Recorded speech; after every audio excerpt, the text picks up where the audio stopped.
Et bien salut à tous, on se retrouve aujourd'hui pour parler de Jujutsu Kaisen. Alors je vous dis dès maintenant, la vidéo va spoil. Si vous ne regardez que l'anime, je vous invite à ne pas regarder la vidéo, à la passer, hein, vous allez vous faire spoil sinon, donc voilà, c'est bête. Et pour ceux qui lisent le manga et qui sont à jour du moins jusqu'au chapitre 236, la vidéo est pour vous. Et on va parler du coup forcément de Satoru Gojo. Et oui, on va parler de Gojo, ça fait longtemps qu'on n'a pas parlé de lui sur la chaîne. Ça doit faire un mois et demi, c'est énorme mine de rien pour moi. Ah non, vraiment, moi qui suis fan de Gojo, le fait de plus trop en parler, ah voilà quoi, ça me titille. Non, bon, plus sérieusement, on va parler de Gojo, puisque, alors, en ce moment sur YouTube, je vois beaucoup de shorts nous disant, ouais, enfin des edits, vous savez, en mode, qui peut battre Sukuna, et en mode, bah en fait, il n'y a personne, ils sont là en mode, ah bah Gojo doit revenir, etc. Et on va un peu parler de tout ça, en fait, de si Gojo revient. Qu'est-ce qui va se passer? Est-ce qu'il va se refight contre Sukuna? Qu'est-ce qui va se passer? Du coup, voilà. Alors, du coup, Gojo 236, il est laissé pour mort. Voilà, j'ai dit on le laissait pour mort parce que plus le temps passe, plus on se dit qu'il va revenir. Parce que on a un Sukuna qui est revenu du coup à entre guillemets pleine puissance. Enfin, même pas entre guillemets, qui est revenu à pleine puissance. Megumi, lui, est laissé pour mort, visiblement. En tout cas, on n'a aucune information de Megumi, on ne sait pas ce qu'il est devenu. Et on a du coup Itadori et Igurama, je crois, qui sont face à Sukuna. Alors, comment ça peut se passer? Parce qu'on va pas se mentir, Sukuna, il va faire du sale à Igurama. Ça, c'est une certitude, Igurama, il va pas faire grand-chose. Je pense que pour moi, ils sont surtout là pour récupérer le corps de Gojo. Voilà, je vous le dis, ils sont là pour récupérer le corps de Gojo, puisque il y a la fameuse info en mode, oui, mais ils ont pas... Enfin, Sukuna n'a pas coupé la tête de Gojo. Il lui a coupé le corps, mais pas la tête. Et forcément, il va le faire écho à la fois où Satoru a dit à Toji, ouais, tu aurais dû me couper la tête pour venir à bout de moi.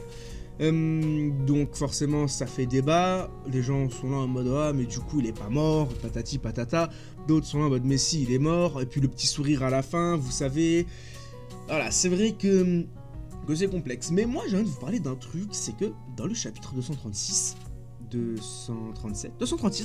oui, dans le chapitre 236, on a Satoru qui parle à Geto, vous savez, dans son sorte de rêve, etc., et qui dit que face à Sukuna, bon déjà Sukuna ne s'est pas donné à fond face à lui et il trouve ça dommage. Deuxièmement, il regrette de ne pas avoir pu donner ce sentiment de solidarité entre guillemets à Sukuna, dans le sens où il explique que Sukuna lui du coup n'a connu que la solitude du fait que ce soit le plus puissant et qu'il est dégoûté de ne pas avoir pu lui faire goûter à un autre sentiment, lui montrer en tout cas un autre sentiment que la solitude.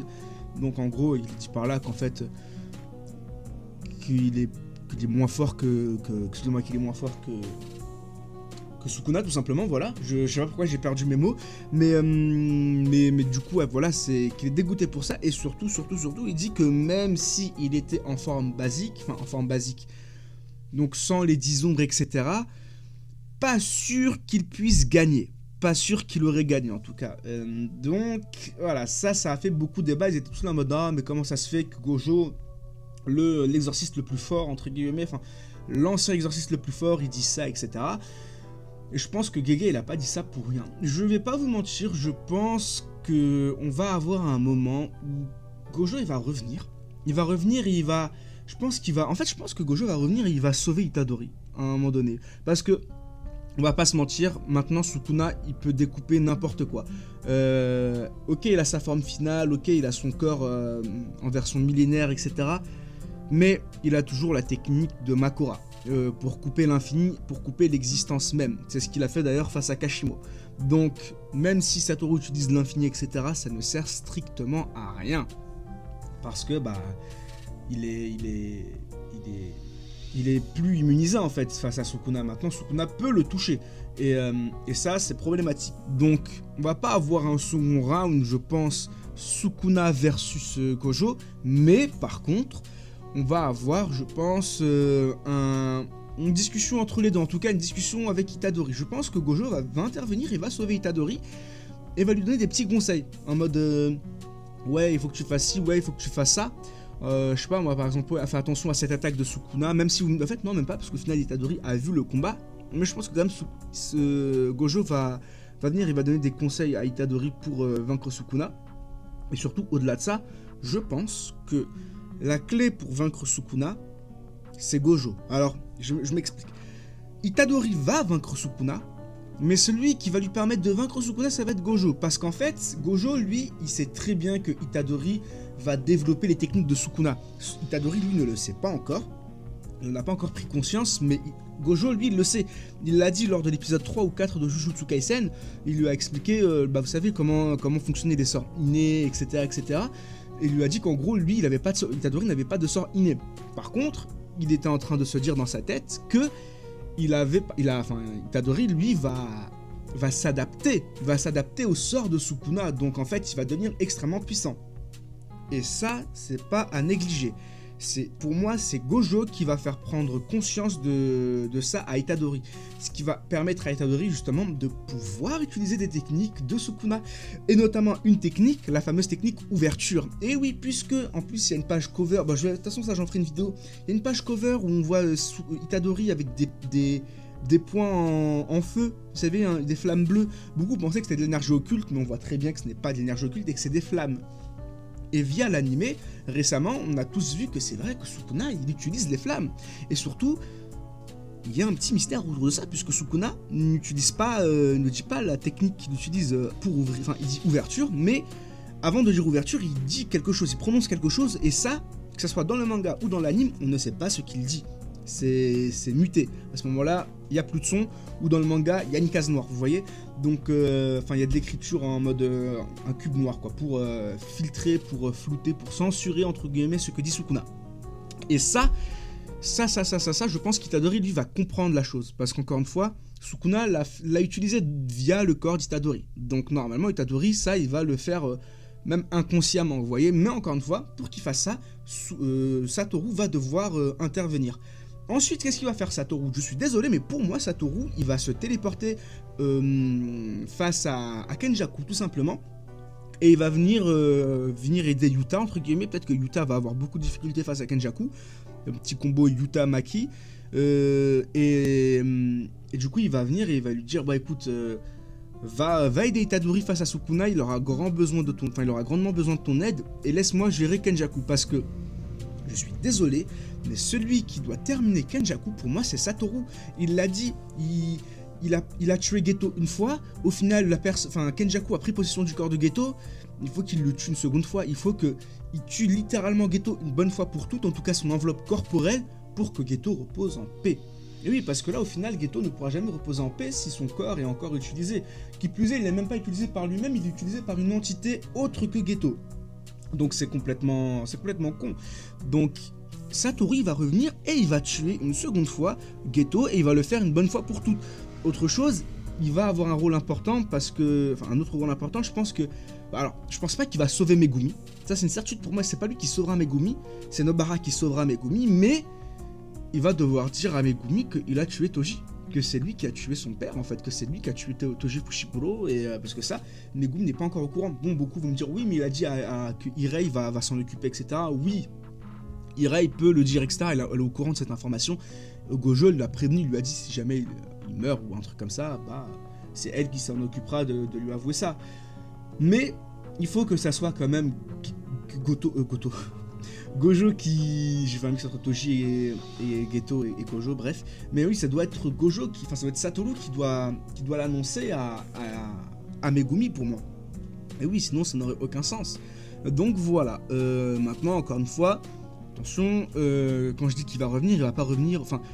Soit il revient vraiment en forme humaine, mais ça je trouverais ça dommage. Par contre, ce que je pense, c'est qu'il va peut-être revenir en forme réincarnée. Et oui, il va peut-être revenir en forme réincarnée, comme Toji est arrivé en mode réincarné face à Dagon, etc. Vous savez, ou bien il va revenir en mode fléau. Et oui, parce que s'il meurt avec des regrets, bah il peut venir en tant que fléau. Sauf que ça s'écarte de plus en plus puisqu'il est mort visiblement sans regret. S'il est vraiment mort, il est mort sans regret, donc il va pas créer de fléau. Mais si quelqu'un le maudit, il peut revenir en fléau, mais je pense que... En fait, mis à part Shoko Irei, je vois pas qui pourrait maudire Satoru. vraiment, mis à part elle, je vois pas qui pourrait maudire Gojo. Hein, ouais, pour moi, il y a que elle. Hein. Donc je pense, ou bien Iori à la limite. Iori, mais non, même pas. Je pense qu'il y a que Shoko. Donc soit le maudit, il revient en tant que fléau en mode Rika, soit il revient en tant que réincarné. Je pense qu'il reviendra en tant que réincarné. Donc que à partir d'un certain laps de temps. Parce que n'oubliez pas une chose, c'est que un incarné, ça peut pas rester H24. Toji, lui, il pouvait parce qu'il n'avait pas d'énergie occulte et qu'il avait une volonté extrêmement puissante. Sauf que Gojo, lui, ok, il a le 6ème œil, par contre, son énergie occulte est très limitée. Et parce que ses sorts, ils sont tellement puissants que ça consomme beaucoup d'énergie occulte. Là où il pouvait utiliser son énergie occulte, c'est parce qu'il avait le 6ème œil. Donc en fait, déjà qu'il avait une très grande quantité d'énergie occulte, bah, de ce fait, ça lui permettait d'utiliser plusieurs sorts à la fois, en tout cas d'affilée, notamment des extensions de territoire, et rajouter à ça en plus le 6ème œil, qui réduit la quantité d'énergie occulte utilisée lors d'un sort. Ça faisait en sorte qu'il avait quasiment une quantité d'énergie occulte infinie, quasiment, attention, elle n'était pas infinie, mais ça la rendait en tout cas quasiment infinie. Là, je pense que ça va plus être le cas. Sinon, ce serait trop cheaté, il pourrait rester là à l'infini quasiment. Je pense qu'il va revenir en mode réincarné et que le temps lui sera compté. Genre, il pourra rester grand max 5 minutes, vous voyez. Grand max fait 5 minutes en tant que réincarné et il fera tout le tralala qu'il doit faire. Donc, tuer Kenjaku, donner des infos à Sukuna, à Itadori pour vaincre Sukuna. Et je sais pas, moi, donner une info dire à Megumi que c'est lui qui a tué Toji. Des trucs comme ça, vous voyez. Du coup, voilà. C'est pour ça que je pense que Gojo va revenir. Et n'oubliez pas que Ino doit dire un truc à Shoko. Et oui, il doit lui parler de quelque chose. Il lui parlait justement le fait qu'il ait croisé Toji. Toji en version réincarnée. Et je pense que du coup, forcément, c'est pour ça que pour moi, il va revenir en version réincarnée. Parce que cette info, elle est cruciale. Et Ino, il en a parlé à Shoko. C'est juste que c'était en off-screen. On l'a très bien compris quand Ino il dit ouais, il faut que je te parle d'un truc, Shoko. Donc voilà, c'est sûr qu'il reviendra en version réincarnée. Et il nous fera des petites dingueries. Du coup, voilà, je pense qu'on va réavoir quand même Gojo. Après, attention, il va pas revenir à l'infini. Hein, il va revenir, comme je vous ai dit, peut-être pour 5 minutes grand max dans le manga. Nous, ce sera peut-être quelques chapitres. Mais c'est tout, quoi. Il va... Un peu comme Mekamaru.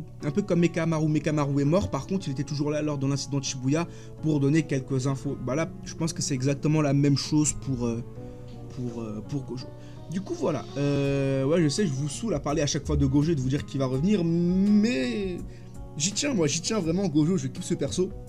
Et puis surtout qu'à chaque fois je vois des vidéos en mode ouais, Gojo va revenir affronter Sukuna et tout, non, il reviendra pas affronter Sukuna, il reviendra donner des infos à Itadori pour vaincre Sukuna, mais il ne réaffrontera pas Sukuna. Pour moi, ce combat est terminé, même si peut-être que les deux vont vite fait se donner quelques coups de poing, vous savez, pour nous satisfaire en mode ouais, au final on a eu le vrai combat Gojo versus Sukuna, Sukuna en mode millénaire face à Gojo, bon, même s'il est réincarné, donc c'est pas vraiment Gojo, mais voilà, donc on aura peut-être à la limite quelques cases où ils se fight entre guillemets, mais sans plus, quoi, Du coup, voilà, dites-moi ce que vous pensez de cette théorie dans les commentaires, et puis moi je vous dis à très bientôt, d'ici là, portez-vous bien, bye bye.